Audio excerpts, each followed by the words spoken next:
बिहार में चुनाव के पहले मुख्यमंत्री नीतीश कुमार गोरिल्ला वार के मूड में नजर आ रहे हैं।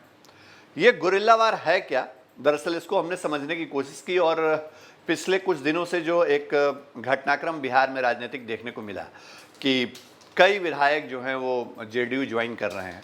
3 विधायक ज्वाइन कर चुके हैं जो आरजेडी छोड़ करके गए हैं या आरजेडी ने उनको निकाल दिया, और 3 और ज्वाइन करने वाले हैं। मतलब 3 लोग पहले ही जा चुके हैं और 3 विधायकों को कल यानी गुरुवार को जेडीयू की सदस्यता दिलाई जाएगी। ये खबर हम पहले ही बता चुके हैं अपने दर्शकों को। एक बार फिर से आपको नाम बताते हैं कि कौन कौन विधायक जो हैं वो आरजेडी से पाला बदल करके जेडीयू में जा रहे हैं या चले गए हैं।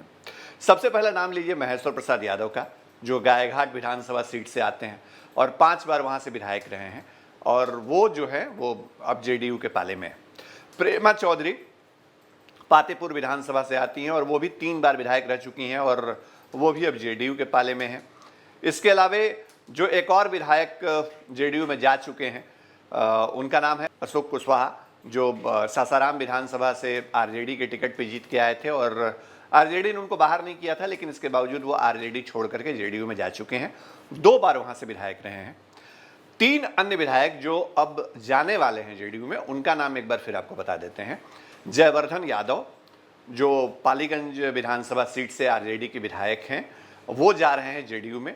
फराज फातमी, जो केओटी विधानसभा सीट से विधायक रहे हैं, विधायक हैं अभी और पार्टी ने उनको बाहर कर दिया हालांकि आरजेडी ने, वो भी कल जेडीयू की सदस्यता ले लेंगे। इसके अलावे चंद्रिका राय, जो बहुत पहले से तय था कि लालू यादव के समधी जो हैं वो पाला बदलेंगे और परसा विधानसभा सीट से जीत करके आते हैं चंद्रिका राय, वो भी जेडीयू में शामिल हो रहे हैं। तो कुल 6 आरजेडी के विधायक अब आपको जेडीयू में नजर आएंगे या जेडीयू के हो गए हैं, ये मान लीजिए। और हमने थोड़ा रिसर्च किया कि आखिर इन विधायकों को जेडीयू में लेने का या जेडीयू ने इन विधायकों को अपने पाले में लेने के लिए क्यों मतलब जोर लगाया, क्यों इनको ले लिया।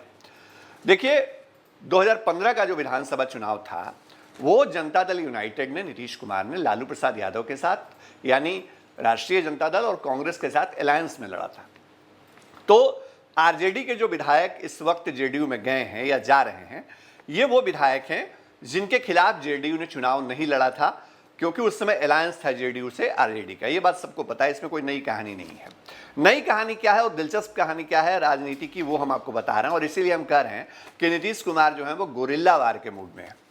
एक एक सीट पर हम आपको ले चलते हैं और दिखाते हैं और बताते हैं आंकड़ों के लिहाज से कि कौन सा खेल खेला जा रहा है। देखिए सासाराम सीट से जेडीयू के जो अब उम्मीदवार हो सकते हैं, मतलब अभी जो विधायक गए हैं अशोक कुमार, वो अशोक कुमार 2015 में आरजेडी के टिकट पे उन्होंने चुनाव लड़ा और उन्होंने बीजेपी के जो कैंडिडेट थे वहां पे जवाहर प्रसाद, उनको शिकस्त दी। अब जवाहर प्रसाद के बारे में जान लीजिए, ये सीट जो है सासाराम सीट, वो बीजेपी की फेवरेट सीट रही है। जवाहर प्रसाद जो है वो 5 बार वहां से विधायक रहे हैं। ये भी आपको बता रहे हैं कि कौन कितनी बार वो विधायक रहे हैं, कब कब रहे हैं। जवाहर प्रसाद 1990 में विधायक रहे सासाराम सीट से, 1995 में विधायक रहे सासाराम सीट से। ये वो दौर था जब बीजेपी का बहुत वजूद नहीं होता था बिहार के अंदर, लेकिन 90 और 95 के दौर में जब बिहार में लालू प्रसाद यादव का शासन था, उस दौर में भी जवाहर प्रसाद ने सासाराम सीट पर जीत हासिल की और भारतीय जनता पार्टी के पाले में वो सीट गई। 2005 में 2 बार चुनाव हुए, एक फरवरी में हुआ और राष्ट्रपति शासन की स्थिति हुई और उसके बाद अक्टूबर में चुनाव हुए। तो 2005 के अंदर जो दोनों चुनाव हुए, उन दोनों चुनावों में जवाहर प्रसाद ने जीत हासिल की। और 2010 में जब बिहार में 5 साल एनडीए सरकार ने पूरा कर लिया था, 2005 से लेकर 2010 तक का कार्यकाल, और एक एनडीए सरकार के फेवर में पूरी लहर थी बिहार में, जो नीतीश कुमार का पहला 5 साल पूरा हुआ था, उस दौर में भी जवाहर प्रसाद ने 2010 में जीत हासिल की। लेकिन जवाहर प्रसाद 2015 में चुनाव हार गए। जवाहर प्रसाद बीजेपी के सिंबल पर लड़ रहे थे, नीतीश कुमार लालू यादव के साथ आ गए थे और अशोक कुमार को, जो पहले भी एक बार विधायक रह चुके हैं अशोक कुमार 2000 में, सन 2000 में जब लालू यादव की सरकार थी तो एक बार वो विधायक वहां से चुने गए थे। तो वो अशोक कुमार जो है वो आरजेडी के कैंडिडेट बने और उन्होंने जवाहर प्रसाद को वहां पर शिकस्त दे दी। और जो आंकड़ा हम लेकर के आए हैं वो बताता है कि सासाराम में जब जवाहर प्रसाद को कुल वोट 2015 में 63,154 मिले, जबकि अशोक कुमार को, जो आरजेडी के उम्मीदवार थे, उनको 82,766 वोट मिले। मतलब तकरीबन 19,000 वोटों का अंतर रहा। 19,000 वोटों से, यानी बड़ी हार। विधानसभा में 19,000 का अंतर जो है एक मायने रखता है। तो बड़ी हार जो है वो जवाहर प्रसाद को झेलनी पड़ी। जवाहर प्रसाद के बारे में बता दें, जवाहर प्रसाद बहुत ही सिंपल तरीके से विधायक माने जाते हैं। अक्सर वो विधानसभा में पैदल भी आ जाते थे, और जब बजट सत्र होता था तो हमको याद है जब होली का अवकाश होता था तो जवाहर प्रसाद पहले विधायक होते थे जो अपने झोली से अबीर निकालते थे और विधानसभा को अबीर में लाल कर देते थे, गुलाबी कर देते थे। तो वो जवाहर प्रसाद जो 5 बार विधायक रहे बीजेपी से, उनका टिकट अब संकट में है। मतलब वो सीट अब संकट में है क्योंकि नीतीश कुमार ने गुरिल्ला वार के तहत अपने ही सहयोगी की उस सीट को हथिया लिया है। ये यूं कह लें कि उस पर अपना दावा जो है वो ठोक दिया है। सासाराम जैसी सीट जो बीजेपी की परंपरागत सीट मानी जाती है, सिवाय इसके कि 2015 में वो सीट हार गई बीजेपी, उस सीट पर अब नीतीश कुमार का दावा है क्योंकि अशोक कुमार जो वहां से सिटिंग एमएलए हैं वो जेडीयू के पाले में है। अगली सीट की तरफ चलिए। बहुत दिलचस्प खेल है, इसलिए हम आपको समझाने के लिए आज ये रिपोर्ट लेके स्पेशल आए हैं। दूसरी सीट आप गायघाट की देखिए।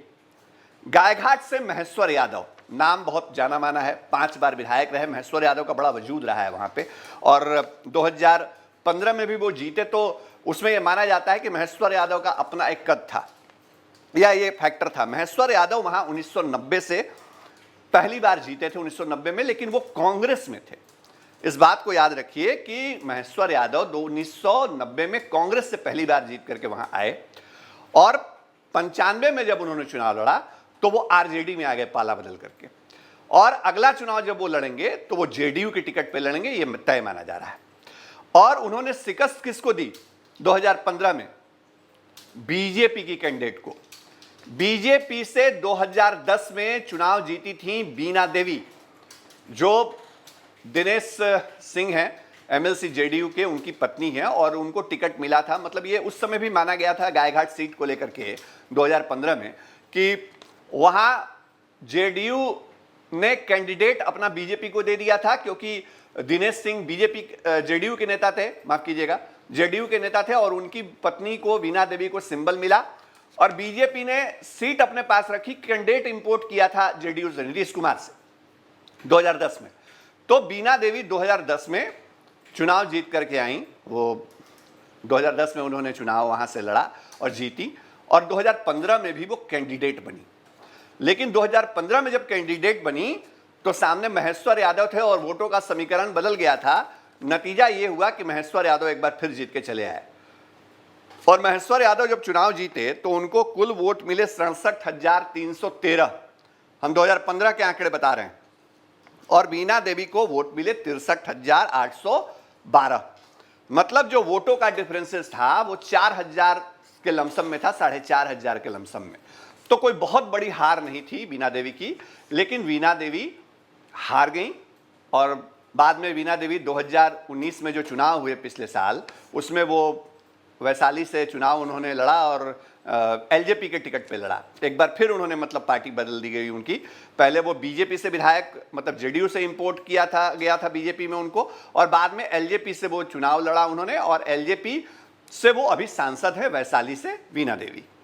लेकिन ये सीट बीजेपी की रही है पहले 2010 में, और नीतीश कुमार ने अब इस सीट पर अपनी मुहर लगा दी है, क्योंकि यहां से जो विधायक हैं महेश्वर यादव, वो अब जेडीयू के पाले में हैं। वो जेडीयू के अंदर आ चुके हैं, उसकी सदस्यता ले चुके हैं। तो एक सिटिंग विधायक के नाते नीतीश कुमार ने सीट शेयरिंग के लिए इस सीट पर अपना दावा मजबूत कर लिया है। आगे अगली सीट के बारे में आपको बता रहे हैं। देखिए, इसके बाद जो अगला नंबर है वो सबसे हॉटकेक सीट है, वो परसा विधानसभा की सीट है। और परसा विधानसभा का जो बैकग्राउंड रहा है वो आपको बता दें कि पूर्व मुख्यमंत्री जो बिहार के रहे हैं दारोगा प्रसाद राय, वो कई बार जीते यहाँ से, और कांग्रेस से वो आते थे। तो उनका वो कांग्रेस की परंपरागत सीट थी परसा विधानसभा।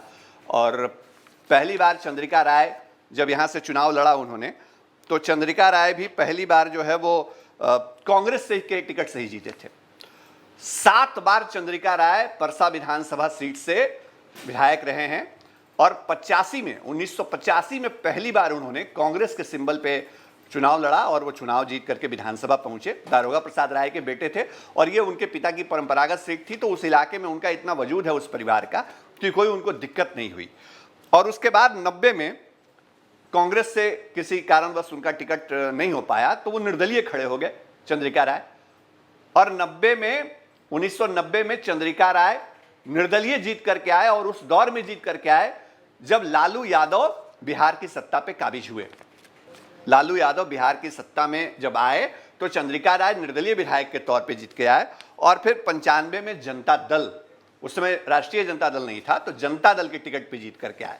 तो लगातार जो है चंद्रिका राय वहां से जीतते रहे। लेकिन चंद्रिका राय के मुकाबले में वहां कौन खड़े रहे, इस बात को समझिए। चंद्रिका राय भले ही लालू प्रसाद यादव के समधी हों, भले ही वो कल जनता दल यूनाइटेड ज्वाइन कर रहे हो, नीतीश कुमार के साथ जा रहे हों, लेकिन चंद्रिका राय के सामने जो वहां खड़े रहे हैं परसा विधानसभा सीट में, उनका नाम है छोटेलाल राय। इनको भी सभी लोग जानते हैं। और छोटेलाल राय का किस्सा बताते हैं आपको। छोटेलाल राय जो है वो 2 बार जेडीयू से वहां से विधायक रह चुके हैं। मतलब चंद्रिका राय जब आरजेडी से चुनाव लड़ते थे तो जेडीयू से छोटेलाल राय खड़े होते थे और छोटेलाल राय ने 2 बार चंद्रिका राय को पटकनी दी। लेकिन 2015 में समीकरण बिल्कुल उलट हो गया।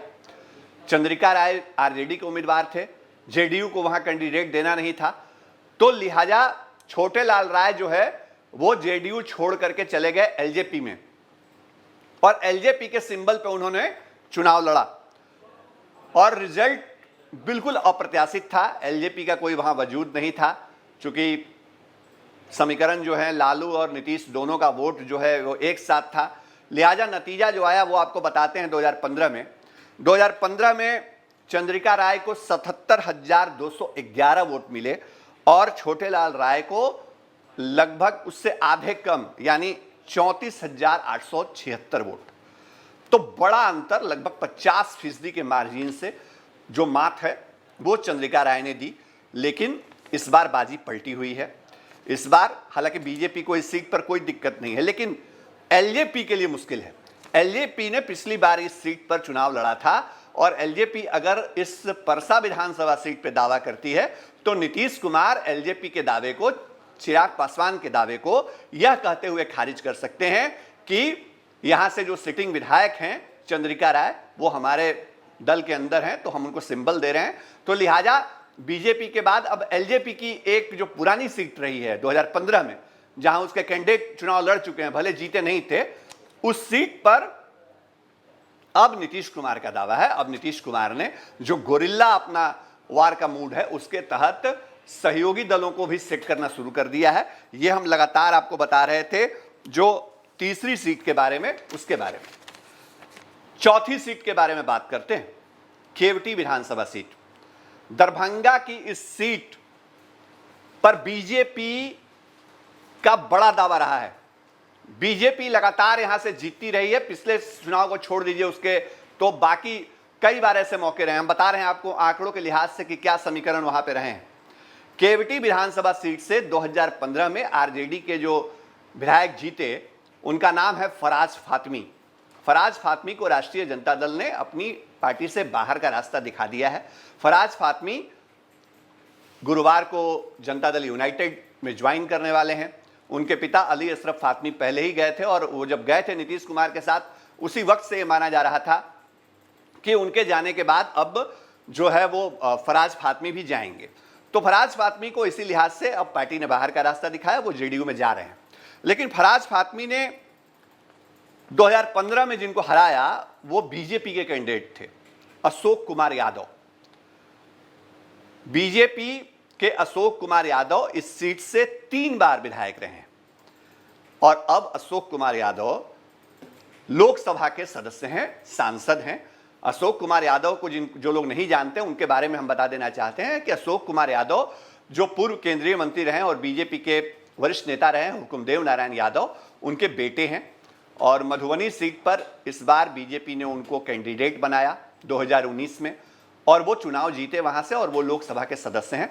मतलब जिस कैंडिडेट ने चुनाव लड़ा था केवटी विधानसभा सीट पे, वो कैंडिडेट अब लोकसभा में हैं, वो सांसद हैं। तो लिहाजा अब वो तो नहीं उतरेंगे, लेकिन ये सीट बीजेपी की रही है और बीजेपी के इसी दावे को नीतीश कुमार ने खत्म कर दिया है फराज फातमी को अपने पाले में लेकर के।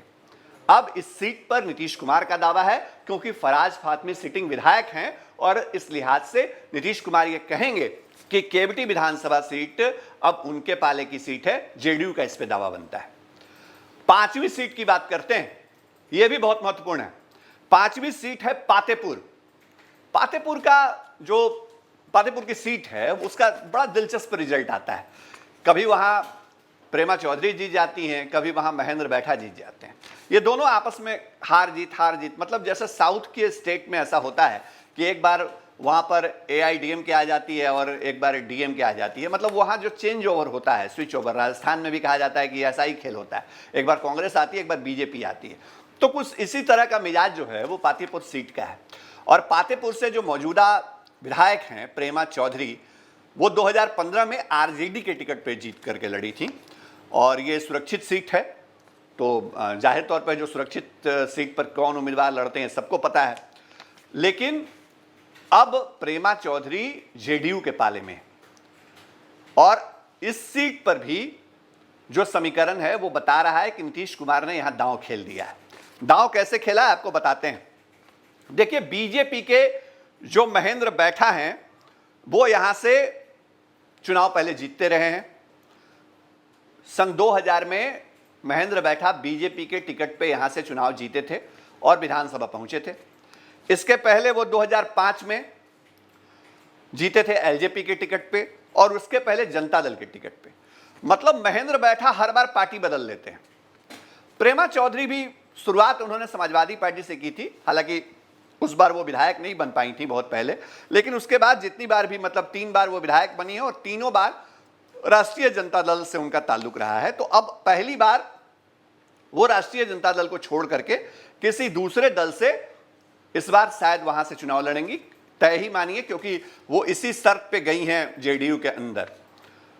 तो बीजेपी के जो महेंद्र बैठा है, मतलब बीजेपी के ही कैंडिडेट को हरा करके जो प्रेमा चौधरी आरजेडी के सिंबल पे विधानसभा पहुंची, अब उस सीट पर जेडीयू का दावा है। यह है नीतीश कुमार की राजनीति, जो सीट शेयरिंग पर बातचीत के पहले, सीटों के दावे के पहले अपने को बहुत मजबूत कर रहे हैं जमीन पर। अंतिम सीट की बात करते हैं। अभी चूंकि 6 विधायक ही जा रहे हैं या गए हैं, तो हम 6 का ही डाटा लेके आपके सामने आए हैं और ये पूरे विस्तार से हम आपको बता रहे हैं। जो अंतिम सीट है वो पालीगंज है। और आज जब खबर आई तो हमने सबसे पहले फर्स्ट बिहार ने खबर ब्रेक की कि जो पालीगंज से विधायक हैं आरजेडी के, जयवर्धन यादव, बच्चा यादव भी लोग उनको बोलते हैं, वो जा रहे हैं जेडीयू में। बहुत लोगों को यकीन नहीं हुआ। उन्होंने फोन करके हमसे पूछा कि आप जो खबर चला रहे हैं आपने पुष्टि की? हमने कहा ये जेडीयू सोर्सेज से हमारे पास खबर है और हम बहुत पक्के तौर पे चला रहे हैं। और हमने जब खबर चलाई उसके काफी देर बाद एक प्रेस इन्विटेशन आया कि विजेंद्र यादव जो हैं वो कल 2:30 बजे एक प्रेस कॉन्फ्रेंस करने वाले हैं। लेकिन हमारा सोर्स बहुत मजबूत था, हमको ये पक्के तौर पे जानकारी थी, इसलिए हमने खबर चलाई कि जयवर्धन यादव भी जा रहे हैं, पाला बदल रहे हैं। शायद आरजेडी के नेताओं को इसकी जानकारी थी, भनक लगी या नहीं लगी हमको नहीं पता, लेकिन हमारे पास जैसे खबर आई हमने इस खबर को ब्रेक किया सबसे पहले। और जयवर्धन यादव पहली बार विधायक बने 2015 में। जयवर्धन यादव के परिवार की परंपरागत सीट रही है पालीगंज। जो पालीगंज की राजनीति को समझते हैं, जो बिहार की राजनीति की जानकारी रखते हैं, उनको याद है, उनको पता है। और जिनको नहीं पता है उनको हम बता दें कि कांग्रेस के बड़े दिग्गज नेता हुआ करते थे रामलखन सिंह यादव। रामलखन सिंह यादव के पोते हैं जयवर्धन यादव और उनके दादा यानी रामलखन सिंह यादव वहां से 3 बार विधायक रह चुके हैं पालीगंज सीट से। रामलखन सिंह यादव के बाद उनके पोते 2015 में जयवर्धन यादव जो हैं वो आरजेडी के सिंबल पे चुनाव उन्होंने लड़ा और जीत करके आए। हालांकि अब वो एक बार पाला बदल करके जेडीयू में कल शामिल होने वाले हैं और अगला चुनाव वो जेडीयू के टिकट पे लड़ेंगे। लेकिन 2015 में जयवर्धन यादव ने हराया किसको था, जरा ये जान लीजिए। रामजन्म शर्मा, बीजेपी के कैंडिडेट। कुल वोट मिले रामजन्म शर्मा को उस वक्त, वो आंकड़ा दें उससे पहले ये बता दें आपको कि जो रामजन्म शर्मा थे उनको सिटिंग विधायक का टिकट काट करके सिंबल दिया गया था। उषा विद्यार्थी 2010 में पालीगंज विधानसभा सीट से चुनाव उन्होंने लड़ा और वो जीत करके विधायक बनी थी।